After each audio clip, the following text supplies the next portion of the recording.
All right, well, welcome back. This is Better Living Concepts. You're listening to our book club edition. We are in the middle of David Wolfe's book, The Sunfood Diet Success System. My name is Ryan. Beside me is my lovely wife, Janine, and we are going to get into Lesson 9. And the title of Lesson 9 is Origins. Now, you might think Origins is a little heavy, kind of a deep topic. It can go multiple directions. It'll be interesting, and I've been excited all week to dive into this Origins and just see where David Wolfe takes it. And so yeah, let's get into it. Okay, starts with this poem. Evolution, A Monkey's Perspective. Author unknown. 3 monkeys sat in a coconut tree, discussing things as they are said to be. Said one to the others, "Now listen, you two. There's a rumor around that can't be true, that man descended from our noble race. The very idea is a great disgrace. No monkey has ever deserted his wife, starved her babies and ruined her life. And you've never known a mother, monk, to pass her babies on to another, till they scarcely knew who is their mother. Here's another thing a monkey won't do. Go out at night and get on a stew, or use a gun or club or knife to take some other monkey's life. Yes, man descended the ornery cuss, but brother, he didn't descend from us." That's good. All right, so introduction. Life is a mystery, so grand, so vast. Origins are hidden deep in the past, worn out, eroded are they, hopelessly unsuited. Nothing is more fantastic, is anything more far-fetched than slates of fossil stone, which reality once etched. Any philosophy of diet leads, typically, to a philosophy of human origins. It seems reasonable that the diet humanity originated on should be the diet that best suits us, or at least points us in the correct direction. From research and experience, we see that primitive diets do actually work because they are simpler, more natural, and the body has less confusion to contend with. Primitive peoples have more robust jaws and more beautiful teeth, which is reflective of their superior diet. But even primitive diets do have their limits. They contain cooked foods and animal foods that will only allow consciousness to reach a certain level within a certain parameter of positive energy. Some argue that humans have actually adapted through evolution to cooked foods and animal foods, yet the thousands of gastrointestinal and related diseases, which do not affect natural creatures eating their natural diet, are positive proof that humanity's food choices have not been optimal. This lesson challenges many of the false assumptions underlying the theory of evolution. It exposes some of the dangers of raw food, evolutionary diets, and Paleolithic diets, and describes that these diets, like all diets, have their faults. With the theory of evolution proved faulty, all dietary systems based upon it must be re-evaluated. This lesson demonstrates that the form, function, and food choices of every plant and animal are not primarily determined by evolution or adaptation over time, but that each organism has a form, function, and food category ordained by design. When humans follow our dietary design, the results are extraordinary. This lesson also demonstrates concepts in lateral thinking and may be particularly interesting to those of a success consciousness who are always looking for unique intellectual angles and ways to think of things differently. Understanding this lesson is not entirely necessary to succeed with the Sunfood diet. Those who find the information here to be less than essential may move forward to Lesson 10, Detoxification. Those who choose to study this lesson will find that many scientists and researchers have shattered the glass towers of evolution where hypotheses are based on hypotheses and fact and fiction are mingled in an ever deeper confusion, the evidence of which I present. Objectivity. The challenge presented to all explorers of the microcosm and macrocosm is not to confuse the observed with the mind of the observer, not to construct a picture of external reality, which is only a mirror of the thinker. Can this challenge be overcome? No one could accurately describe what happened on planet Earth yesterday, let alone what happened 100,000 years ago. History books and media consist of what is believed to have happened in the past, not of what actually happened in the past. The whole field of Darwinism, or evolution, is based on the critical assumption that life is shaped by the outer environment. This generated the sociology of the environment as determining the character of living beings.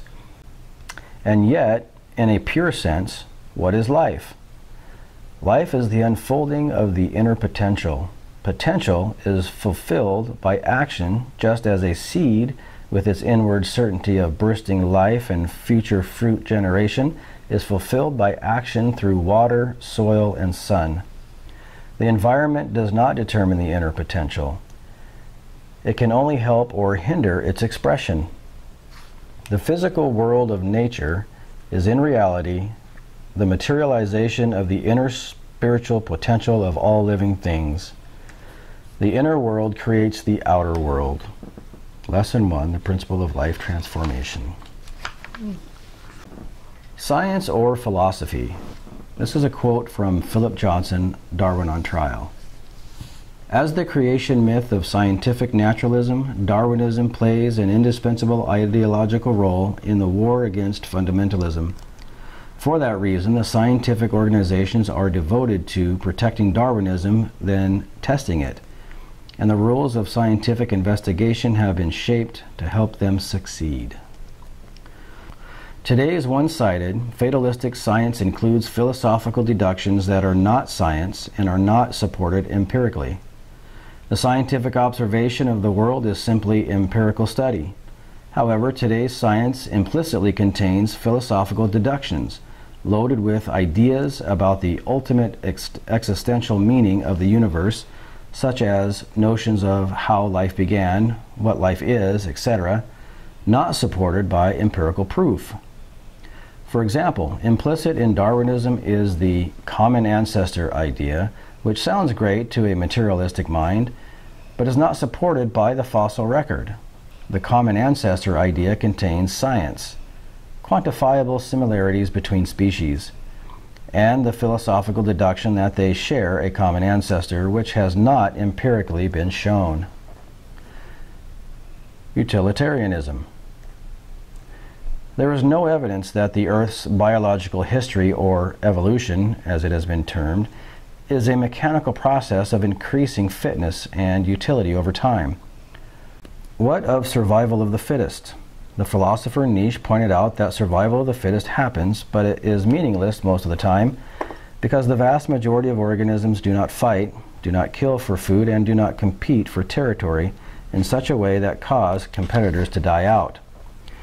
The utilitarian aspect of the Darwinian theory is quite subjective. The utility of an adaptation is relative to the use sought to be made of it. A species without feathers has no need of feathers. A feather, which generally evolves, would be a positive disadvantage over the millions of years necessary to perfect the feather. Furthermore, how did this process start? For an adaptation to be utile, it must be ready. While it is being prepared, it is inutile. But if it is inutile, it is not Darwinian. For Darwinism says evolution is utilitarian. Why is it that the lower forms, ergo the horseshoe crab, those which are simpler or less fit, have not died out and have not yielded to the principle of evolution? They remain in the same form they have had for vast expanses of the fossil record. Why do they not evolve into something higher? The fossil record. The most conclusive refutation of evolution is furnished by paleontology. Simple probability indicates that fossil records can only be test samples. Each sample then should represent a different stage of evolution or adaptation, and there ought to be transition types, not particularly of the one species or another. Instead, what we find in the actual fossil record are genus forms. A genus is a collection of related organisms, usually including several species, that have not developed themselves on the fitness principle, but appear suddenly and at once in their definite shape. that do not thereafter evolve towards better adaptation, but become rarer or finally disappear, while quite different forms arise again. The mathematician Mandelbrot, in his casebook, The Fractal Geometry of Nature, about chaos theory, describes two types of quantity variations recognizable in nature. 1. The Joseph effect. This means persistence. Despite an underlying randomness, the longer a quantity grouping has experienced a condition, the likelier it is to experience more of that same condition. The Joseph effect means that a certain genus of species, despite erratic conditions, may persist through countless eons, essentially unchanged. And 2, the Noaa effect. This means discontinuity. When a quantity changes, it can change arbitrarily fast.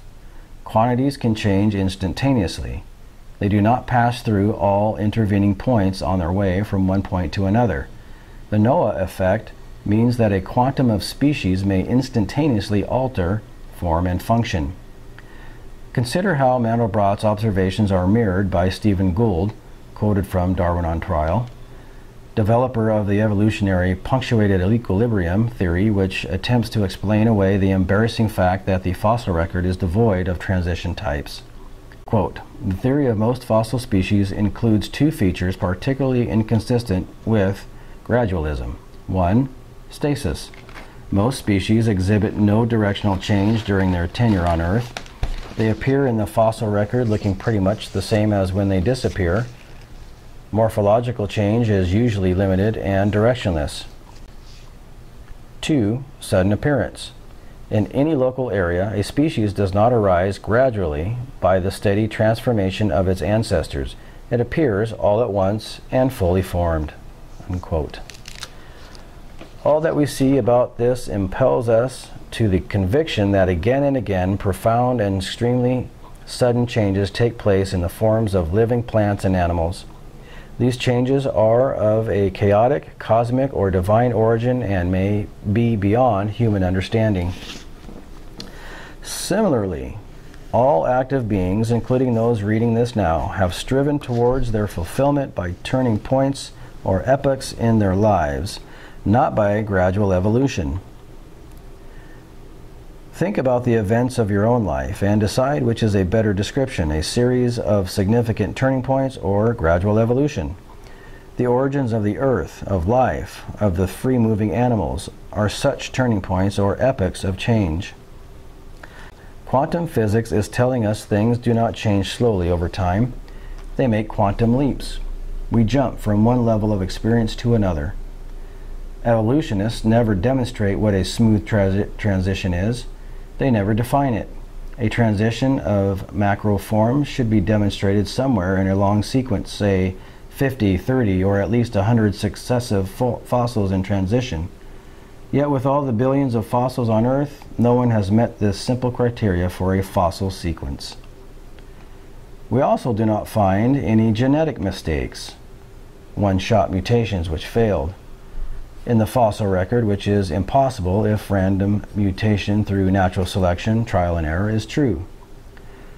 By far, the most abundant fossils in the world are the 14 types of ammonites, little shelled snail-like ocean species which, as far as we can tell, have existed essentially since life began on Earth. Literally billions of these fossils have been found, but never have there been discovered any transition types or smooth transitions between any of these 14 types. The first treatise that described that the basic forms of plants and animals did not evolve step by step, but were suddenly there, was given by Hugo de Vries in his work Mutation Theory in 1886. He described that we can clearly see through scientific utility analysis how the impressed living form works itself out in the individual samples, but we cannot see how the die was cut for each whole genus. We cannot see how the genus appeared. Origins remain hidden from us. We cannot ascertain how the Homo genus, or Homo habilis, Homo erectus, Homo ergaster, Homo neanderthalis, archaic Homo sapien, Cro-Magnon, Homo sapien, Homo sapien sapien, appeared, yet it was suddenly there in the fossil record. Evolutionists continue to argue the tired line that humans smoothly transition from one form to another and assume modern Homo sapiens arose merely 100,000 to 200,000 years ago based on the present questionable dating system. In December 1997, Discover magazine reported the findings of a Spanish team working in Grandolina, Spain, who uncovered an 800,000-year-old skull with remarkably modern features. The discoverer, Juan Luis Arzuaga Ferraras, stated, "It is so surprising we must rethink human evolution to fit that face." Discover magazine stated, "The Grandolina face is 800,000 years old and yet distinctively ours. It is almost that of a modern human."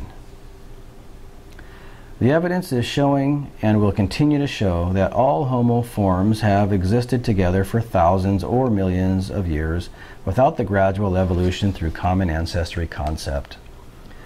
The Homo life form, like every other, originated in a sudden appearance or mutation.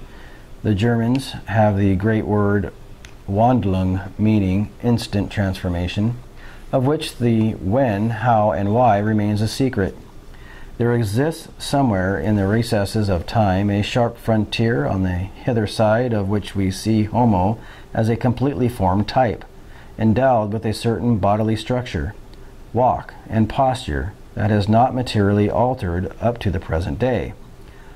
All the ape-like remains, Australopithecus, etc., and the hominid remains, Homo, found on Earth are still distinctly different, and bridging that gap to find a missing link remains elusive. No missing link can be found. This is because no missing link exists. The fossil record is actually a liability that must be explained away by evolutionists. Pre-Darwinian paleontologists were right on when they cited the lack of intermediaries as a conclusive reason for rejecting biological evolution initially. Stephen Gould has described the extreme rarity of transitional forms in the fossil record as the trade secret of paleontology. Darwin wrote, "Nature may almost be said to have guarded against the frequent discovery of her transitional and linking forms." Think about it logically. If there were gradual evolution, in the adaptation sense of the word, there could not be specific animal classes, but only a chaos of living singular forms left over from some struggle for existence. Darwin posed this question to himself. Why, if species have descended from other species by insensibly fine gradations, do we not everywhere see innumerable transitional forms? Why is not all nature in confusion instead of the species being, as we see them, well defined? Rupert Sheldrake described the individuality of species as determined by individual shriodes. Each species sits in a shriode or valley that creative nature settles into amongst the pathway of form outcomes. Essentially, the species we know today are all stable. Common ancestors? This is a quote from Philip E. Johnson, Darwin on Trial. Darwinists assume that the relationship between, say, bats and whales is similar to that between siblings and cousins in human families. Possibly it is. The proposition is not self-evident. We observe directly that apples fall when dropped, but we do not observe a common ancestor for modern apes and humans. What we do observe is that apes and humans are physically and biochemically more like each other than they are like rabbits, snakes, or trees. The ape-like common ancestor is a hypothesis in a theory, which purports to explain how these greater and lesser similarities came about. The theory is plausible, especially to a philosophical materialist, but it may nonetheless be false. The true explanation for natural relationships may be something much more mysterious. Based on the fossil record, the general picture of plant and animal history is a burst of general body forms followed by stasis or extinction. We may hypothesize that relationships between these forms come from common ancestors or from ancestors which were transformed by some means other than the accumulation of small mutations or from some process altogether beyond the scope of human understanding at this point. Neo-Darwinism, the present-day evolution philosophy, has chosen the common ancestor idea as the key to understanding the relationship between the great classes of living beings. This is a philosophical deduction based on materialist misconceptions and is not a fact. If neo-Darwinists truly wanted to be scientific, they would have to define the common ancestry idea as an empirical fact rather than as a logical deduction from material classifications of species. Primates and diets. Omnivorous feeding patterns among primates have been used to justify omnivorous eating by humans through evolutionary theories. If chimps eat animal foods and humans evolved from chimps, then humans should eat animal foods. These comparisons are reasonable, but could also be suspicious, not only because the common ancestry idea is faulty, but because of the objectivity problem. In his phenomenal book, L'Homme, le Singe et al. Paradis, Humans, Primates, and Paradise, Frenchman Albert Mosseri cites Professor Henry Bailey Stevens' insightful observations. Translation. In his study, Pyramid of Life, Professor Henry Bailey Stevens writes, short-term effects appear in tropical monkeys where humans deranged their natural habitat. Civilization, with its growing demand for monkeys for lab experiments, completely changed their behavior. We must keep that in mind during interpretations. For example, we never saw in the past a monkey kill for food.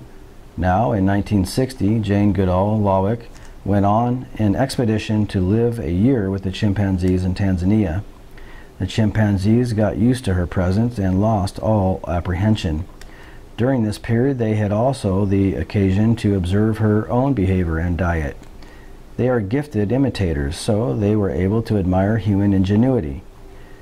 When she announced that some young chimpanzees in the group killed 4 monkeys, 1 antelope, and a pig, we saluted this as a scientific contribution. Alas, it was only a deviation due to what our civilization reflected on the chimpanzees. The point here is instructive.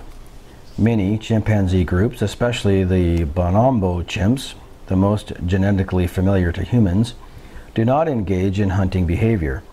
It is equally as likely as any other explanation that the chimpanzee of Gombe, Jane Goodall's research group, and their chimp groups learned their much publicized killing and meat-eating behavior from humans, probably originally derived such practices from local human tribes with whom they lived amongst for thousands of years. Among the more remote anthropoid apes, such as orangutans, we find no hunting behavior. Studies of orangutans have revealed they occasionally eat insects or birds' eggs, but do so initially in their youth out of curiosity and as adults due to hunger or specific nutrient needs, i.e. vitamin B12. Amongst omnivorous eating patterns of some primates, we find the folivorous gorilla. No one who looks into a gorilla's eyes, intelligent, gentle, vulnerable, can remain unchanged. Gorillas are a shining example of the raw plant diet amongst a primate in nature. Dr. George Schaller, in his incredible book, Year of the Gorilla, describes, I never saw gorillas eat animal matter in the wild, no birds, eggs, insects, mice, or other creatures. Even though they had the opportunity to do so on occasion, once a group passed over a dead duiker without handling the fresh remains, and another time a group nested beneath an olive pigeon nest without disturbing a single egg. Gorillas have been observed to remove insects from vegetation before eating it. Diet and evolution. At its inception, each new genus form is associated with a definite energy and a specific physiological design. Its functioning environment, physical form, social life, physical life, i.e. how to spin a web, and food, fuel choice are predetermined with a narrow variable range.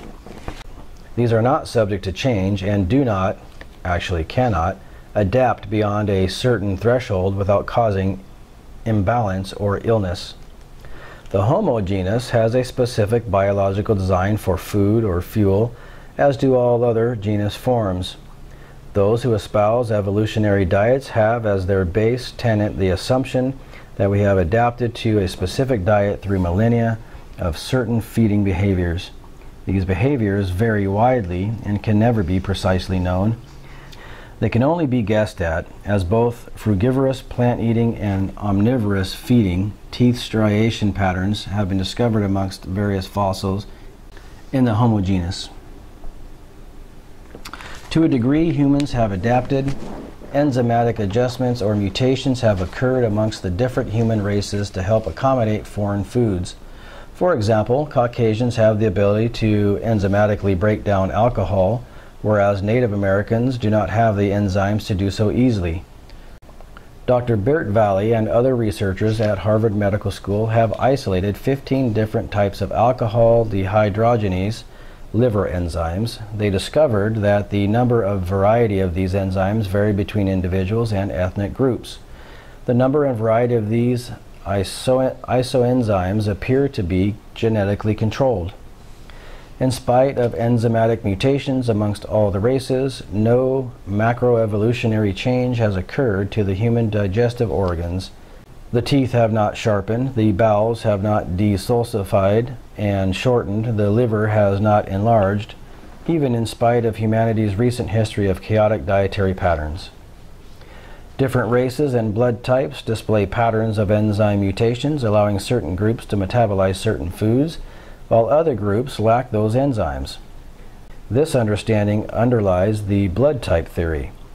This theory describes that our blood type, of which there are actually more than 4 different varieties, O, A, B, AB, and many other groups and subgroups, exerts a powerful influence on the foods which digest and assimilate well for us. The theory states that blood type O is for omnivore, an eater of both plant and animal foods. I am blood type O and have had no problem eating a 100% raw diet since January 1995 and plant foods only since January of 1993. Brian Clement, director of the Hippocrates Health Institute, is a blood type O and has been a vegetarian for over 40 years. Dr. Gabriel Cousins is a blood type O and has been a raw food vegetarian for over 20 years. There are hundreds of other examples I could cite. In my own experience in counseling people on diet, I have found the suggestions of what foods are agreeable and disagreeable based on one's blood type to be often applicable to cooked foods and rarely applicable to raw foods and raw food eaters. I have also found that people of blood type A tend to burn sugars or carbohydrates more slowly and can generally handle more sugars in their diet. People of blood type O tend to burn sugar more rapidly and do better eating less carbohydrates and more fats and or protein for energy, but these are not rules. Obviously, different blood groups, races, and ethnic groups share different affinities for natural foods. Ergo, Northern Europeans tend to like green apples, Southern Europeans tend to like red apples. Each group has different enzymatic capabilities to digest their traditional cooked staples. So there is a partial truth in the blood type theory. However, the blood type theory makes no distinction between raw or cooked foods, nor does it address blood type O's who thrive on a vegetarian, vegan, or raw food diet, indicating a flaw in its reasoning. If we look closely, we see that eating animal foods, milk, meat, eggs, or ingesting alcohol requires enzyme mutations present in some groups and absent in others. This means that these foods were added later in our history on the planet and were not originally present. All the enzymes originally present are still with all of us now and are most amenable to digesting simple plant matter. As mentioned in Lesson 7, the Sunfood Diet, Lesson 8, Food and Karma, and Appendix A, the structure and function of humanity's dull canines and grinding teeth the pouchy shape of the lips and cheeks, the elongated digestive canal, the sensitive nature of the sensory organs, the method of nourishment for the young, the pattern of children's development, mental set, emotional feelings, as well as the cause and cure of disease and unhappiness, all demonstrate that humans are biologically and predominantly plant eaters. Humans descend from the natural state into carnivorism when foods, especially fats, are drawn from animal sources. More on this in Lesson 11, The Secret Revealed. Carnivore theorists believe that because an animal can chew something up, swallow it, and live long enough to tell others about it, then that animal is an omnivore. For example, the herbivorous cow has been fed the flesh of other dead cows mixed in with its feed for at least a century by the cattle industry. Cows still continue to survive on such food, yet an omnivorist would argue that the cow is no longer an herbivore, but is now an omnivore because it can eat something aside from common grass. Almost any animal can eat just about any type of so-called food and still live, but that does not mean it has evolutionary adapted to or is designed for that food. Every natural species can tolerate a vast amount of improper food or fuel. That is why dogs, mice, rats, cats, birds, etc. can tolerate large volumes of denatured, dead, and improper food, even though they have never seen these types of foods in their genetic history. The cells and tissues composing the anatomy of these organisms always display an amazing degree of resilience, elasticity, and buoyancy. However, every living organism can adapt itself up to a certain point only, and beyond that point follows illness and degenerative conditions. And every adaptation along the way occurs at the expense of a repression of the body's desire to express the inner potential into the outer. Each adaptation has its price. Professor Hilton Hodema termed this the law of vital adjustment and later specified it as really the law of vital reduction. This is how the body builds up tolerance to food and air pollution. The body's eliminative and higher developmental functions must first be weakened before it will submit to inimical foods and environments. The most amazing thing about human life is that we can discover our form, function, and food choice, design, and choose to follow it, therefore actualizing the highest potential of our species. That is the purpose of this book. We will discover the specifics of our natural food choice design in Lesson 11, The Secret Revealed. Whew! That was some kind of reading. Yeah. So like Lesson 7, Lesson 9 is very long. Mm-hmm. And so we've broken it up into sections. That'll be section 1. We might try to do the last section to complete the section, but we might break it up in 2 other sections. But okay. For now, like every other lesson, it's just jam-packed full of information. What do you got? Well, I thought that was interesting. Yeah, absolutely.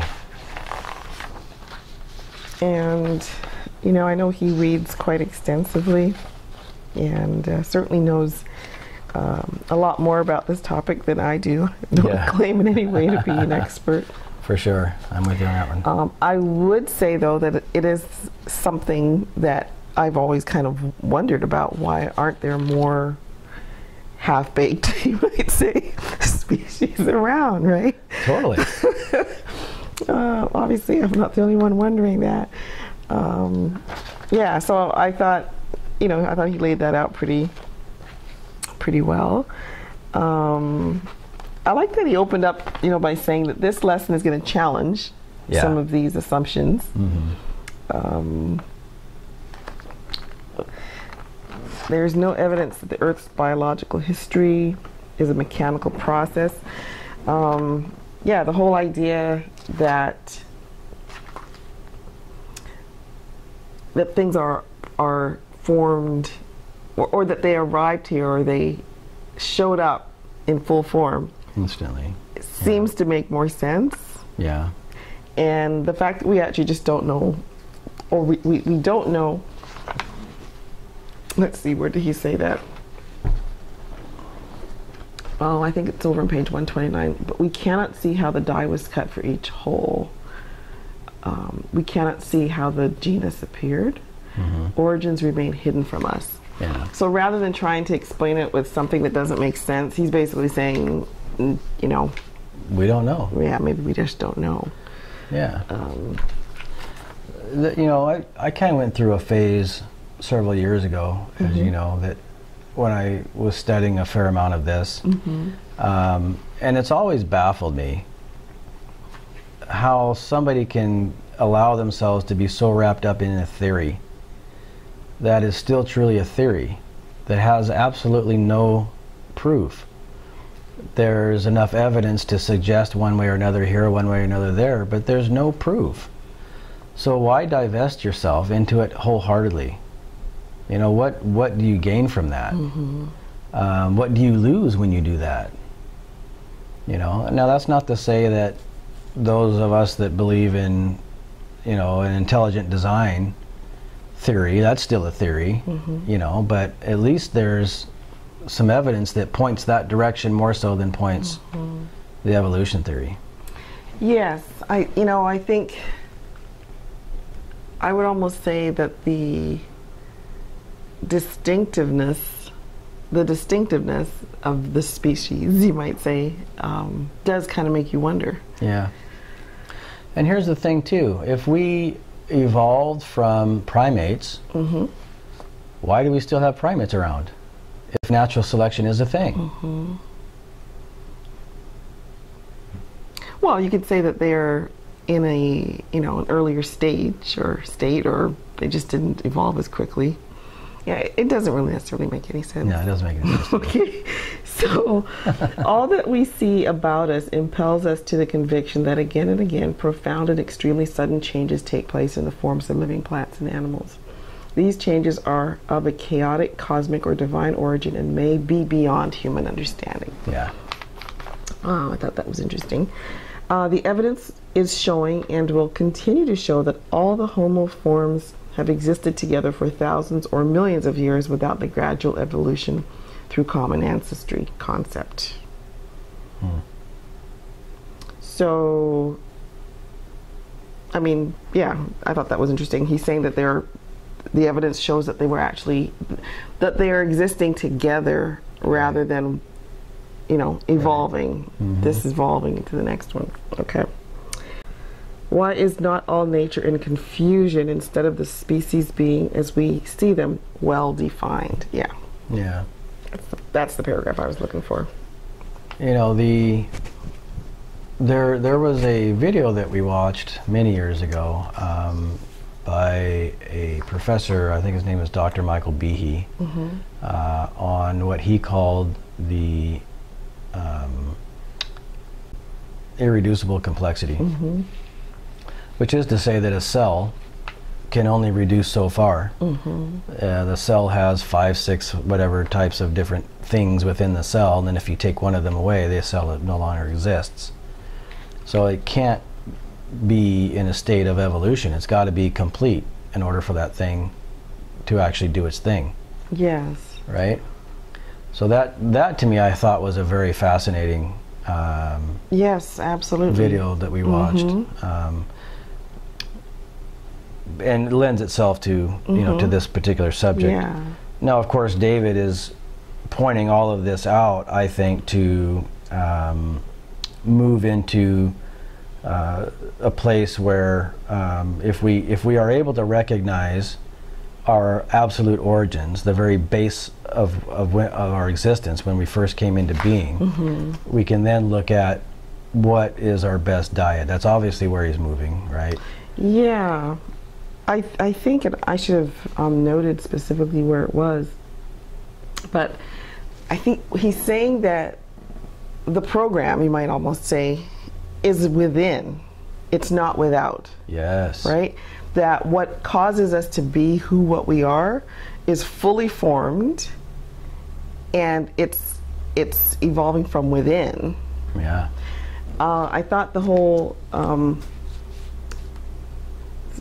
the story of Jane Goodall Lawick and gorillas.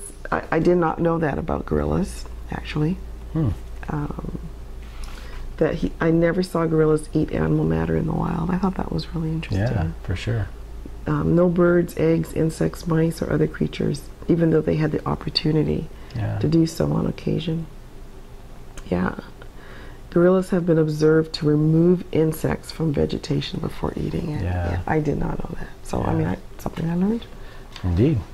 The enzymes in different races, I thought that was interesting, and blood types. Yeah. That's something I'd love to explore a little bit more. You know, he quotes a lot of different authors. That would also be kind of cool to look into some of their work.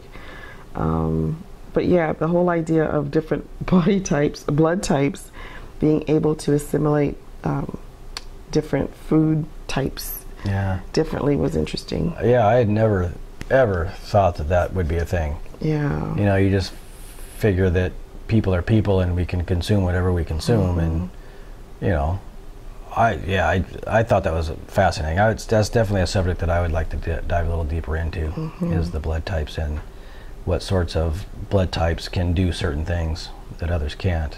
Yeah, fascinating. Yeah. So I think his point of this whole section is that humans descend from the natural state. The shape of our lips, the organs, etc., all demonstrate that humans are biologically and predominantly plant eaters. Humans descend from the natural state into maybe he meant descended from the natural state into carnivorism, when foods, especially fats, are drawn from animal sources.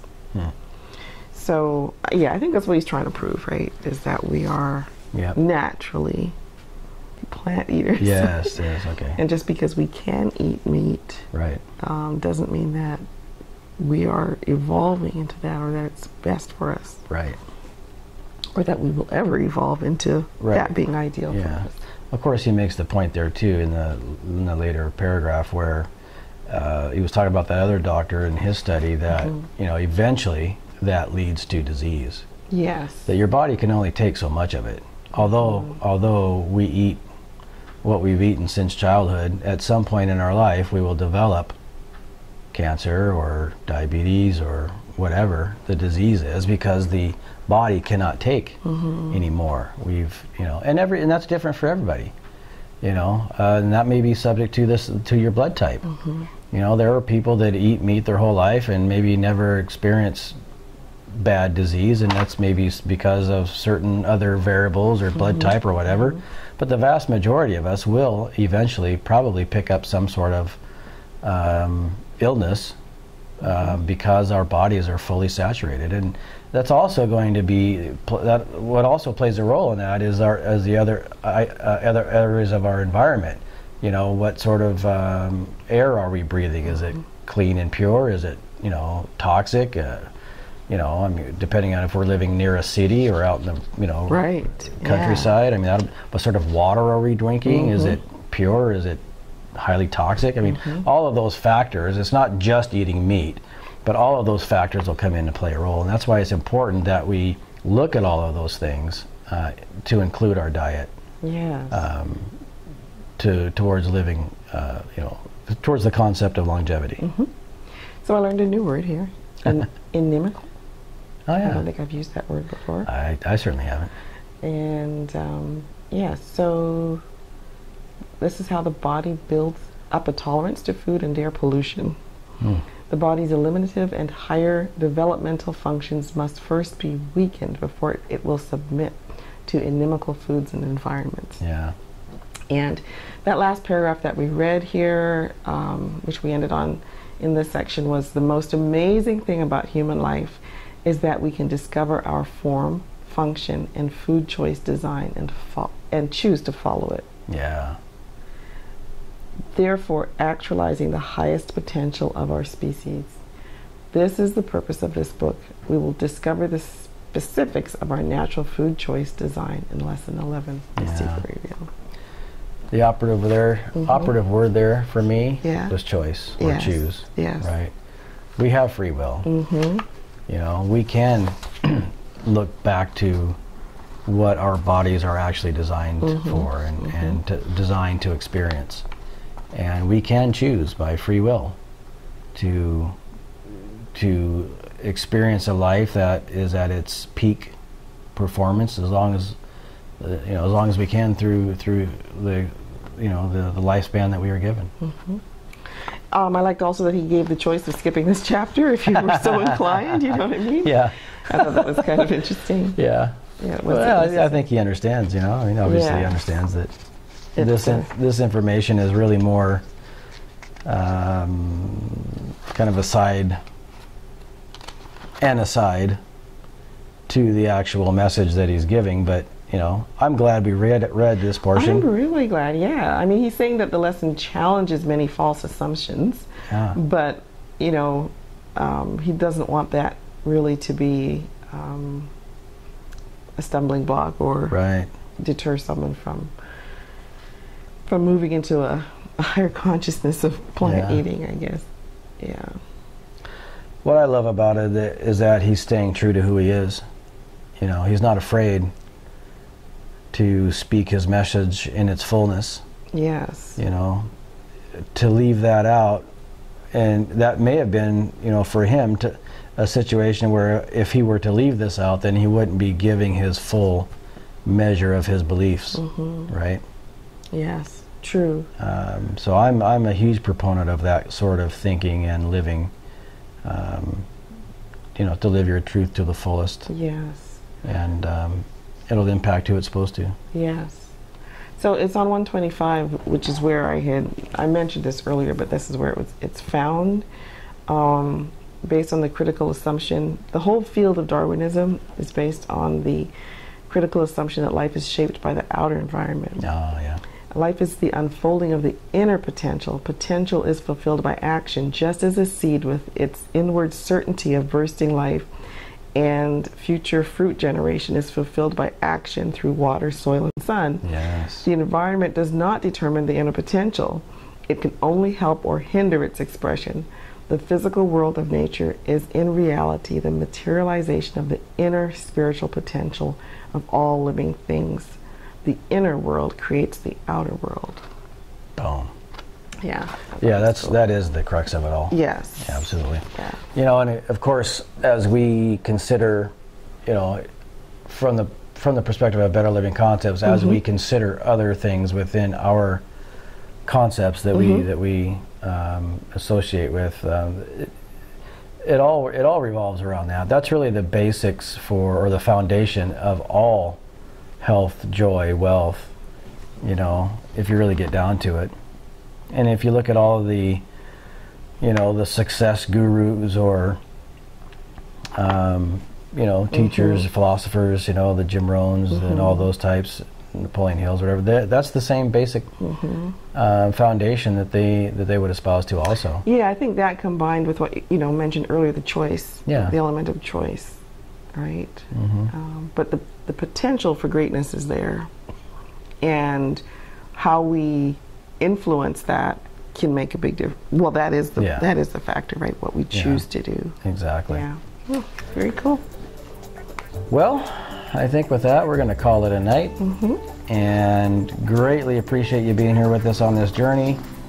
That was Lesson 9, the first section of Lesson 9. We're going to do another section next week. And so we hope that you'll join us next week. And so with that, have a great week. Bye. Goodbye.